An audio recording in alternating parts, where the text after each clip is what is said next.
Wait. Before you tell me that a 13-year-old with tattoos sounds like the plot of a dystopian reality show, let me stop you right there, because Northwest just walked out of a luxury boutique looking like she raided a tattoo parlor, a haute couture runway, and her mom's closet all at once. And the internet? Absolutely losing its mind. We're talking full-blown meltdown mode. Kim's getting dragged, Kanye's reportedly furious, and North? She's out here living her best life like she just invented teenage rebellion. So buckle up, because this story has more layers than Kim's contouring routine. And trust me, you're going to want to hear every single one. Hey, what's up everyone? Welcome back to Celeb Tales HD. If you're new here, smash that subscribe button and hit the notification bell because we serve up celebrity tea hotter than Kim's morning coffee, and you do not want to miss what's brewing in the Kardashian-West universe right now. So let's set the scene. Picture this. Northwest, the eldest daughter of two of the most famous people on planet Earth, steps out for what should be a casual shopping trip.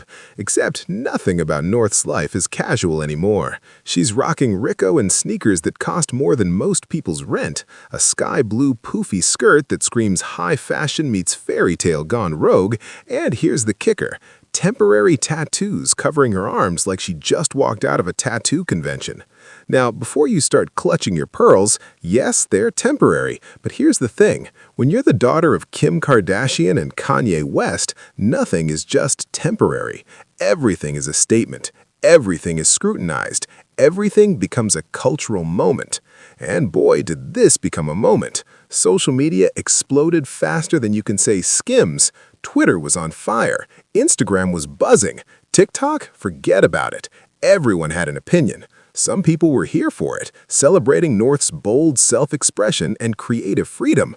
Others, not so much. They're calling Kim irresponsible, accusing her of pushing North into adulthood way too fast. And let's just say Kanye's camp is reportedly not happy about any of this. But here's where it gets really interesting, and this is what nobody's talking about. This isn't just about some temporary ink on a teenager's arm. This is about something way bigger. This is about identity. This is about control. This is about two wildly different parenting philosophies crashing head-on in the most public way possible, and their daughter is caught right in the middle trying to figure out who she is while millions of people watch, comment, and judge every single move she makes.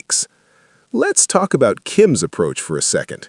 Kim Kardashian has built an empire on image, curation, and transformation. She's the queen of reinvention. So when North starts experimenting with her look, trying on different aesthetics, pushing boundaries, Kim sees it as empowerment. She sees it as her daughter finding her voice, expressing herself, being confident. And honestly, there's something to that. North isn't just copying her mom anymore. She's developing her own style, her own vibe, her own presence. The girl shows up to events in outfits that fashion critics are analyzing like they're runway pieces. She's performing in TikToks with the kind of confidence most adults spend thousands on therapy trying to find. She's not hiding. She's not shrinking. She's out here claiming space like she was born to do it, which, let's be real, she kind of was. But then there's Kanye, and Kanye's looking at this same situation through a completely different lens. For him, this isn't empowerment. This is loss. Loss of innocence, loss of childhood, loss of control. Kanye has been increasingly vocal about his frustrations with how Kim parents their kids, especially North. He's talked about feeling sidelined, about disagreeing with the lifestyle choices, about wanting his children raised differently. And when he sees North walking around with tattoos, even temporary ones, styled like she's headed to a Vogue photo shoot at 13 years old, it's not just about the aesthetics, it's symbolic. It's a line being crossed. It's his daughter stepping into a world that he believes is shaped by Kim's values: consumption, spectacle, curated identity, image over substance. And here's the uncomfortable truth. They're both kind of right.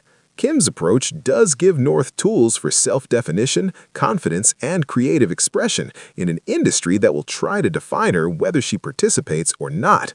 But Kanye's concerns about premature exposure, materialism, and the pressure of growing up in hyper-visibility, those are valid too. This is the impossible paradox of celebrity parenting. How do you raise a grounded kid when their playground is private jets? How do you teach them humility when they're wearing designer clothes worth thousands before they can spell budget? How do you preserve childhood when childhood itself is content? Now, let's zoom out for a second, because North's transformation didn't happen in a vacuum. This is part of a much larger evolution we've been watching unfold over the past year. North went from being the kid who roasted her mom's house on TikTok, calling it ugly and mocking Kim's voice, to suddenly declaring Kim the best mom in the world. That's not just a mood swing, that's a full-on emotional recalibration. And the timing? Fascinating. This shift happened right around when things stabilized after Kim and Kanye's messy, very public divorce, when the dust settled, when the chaos calmed, when North wasn't constantly caught in the crossfire of her parents' very different worlds colliding. Kids aren't dumb. They pick up on tension, they internalize conflict, and they cope by aligning with whoever feels safest, most stable, most present. For North, that seems to be Kim right now. They're inseparable on social media. North is doing Kim's hair, they're making TikToks together, they're giving joint interviews. North is publicly defending her mom against critics. This isn't just daughter bonding with mother. This is a child finding security in a relationship that for a while probably felt really uncertain. But wait, because we need to talk about that birthday party. Oh, that birthday party. Kim just threw North a 13th birthday celebration that reportedly cost upwards of $1 million. Let me say that again, $1 million for a 13-year-old's birthday. We're talking private jets, luxury yachts in Mexico, fireworks displays, designer jewelry as party favors, an experience so extravagant it made other celebrity birthday parties look like Chuck E. Cheese. And look, I get it. Kim has the money. She wants to give her daughter unforgettable experiences. She wants North to feel celebrated, special, loved. But here's the question everyone's asking. At what point does celebration cross into excess? At what point does giving your child the world actually set them up for unrealistic expectations about what life looks like for 99.9% of humanity? And this is where Kanye's frustration makes even more sense, because from his perspective, this party isn't just a party, it's a symbol. It's everything he's been fighting against. It's the commodification of experience. It's childhood as performance. It's values being shaped by luxury rather than substance. And whether you agree with him or not, you can understand why watching your daughter's birthday turn into $1 million media spectacle might feel like you're losing the battle for her soul. But here's where we need to pump the brakes on the Kanye sympathy train, because let's not forget, this is the same man who's made plenty of controversial choices himself. His public behavior, his unpredictable outbursts, his own relationship with spectacle and media attention. It's not like he's offering some pure, simple alternative. Both Kim and Kanye are complicated parents with complicated values, operating in an impossibly complicated situation. There are no good guys and bad guys here. There's just two people trying to raise kids in circumstances most of us can't even imagine, making different choices and hoping they're doing right by their children. And speaking of children navigating impossible circumstances, we need to talk about Mason Disick, because while everyone's focused on North, there's another Kardashian kid whose story is equally fascinating and way more mysterious. Mason, the eldest son of Kourtney Kardashian and Scott Disick, has basically vanished from public life. He's gone from social media, he's absent from family events, he doesn't appear on the Kardashians anymore. And the internet? Well, the internet is doing what the internet does best, wildly speculating about everything from teenage parenthood to family estrangement to witness protection programs. Okay, maybe not that one, but you get the idea. The Mason situation is interesting because it highlights how different strategies for handling fame play out within the same family. North is leaning in, she's present, she's visible, she's building her own brand. Mason did the opposite. He opted out. He chose privacy. He removed himself from the narrative. And we have to respect that, right? We have to acknowledge that maybe, just maybe, the healthiest response to growing up Kardashian is simply to not, to reclaim your life from the cameras, to exist outside the content machine, to be a regular kid, or at least as regular as you can be when your family is worth billions and your childhood is syndicated television. But here's where it gets messy.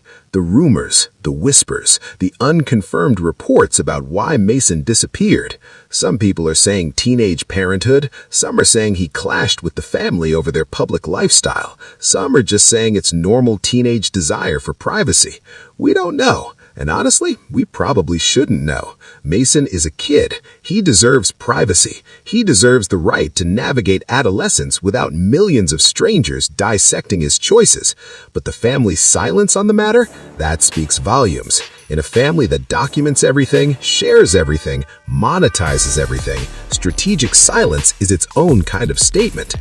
Which brings us back to North, because silence is one thing Northwest is definitely not doing. This girl is loud, not just in volume, but in presence. She's making choices. She's expressing opinions. She's developing a public persona that's distinctly her own. And that's where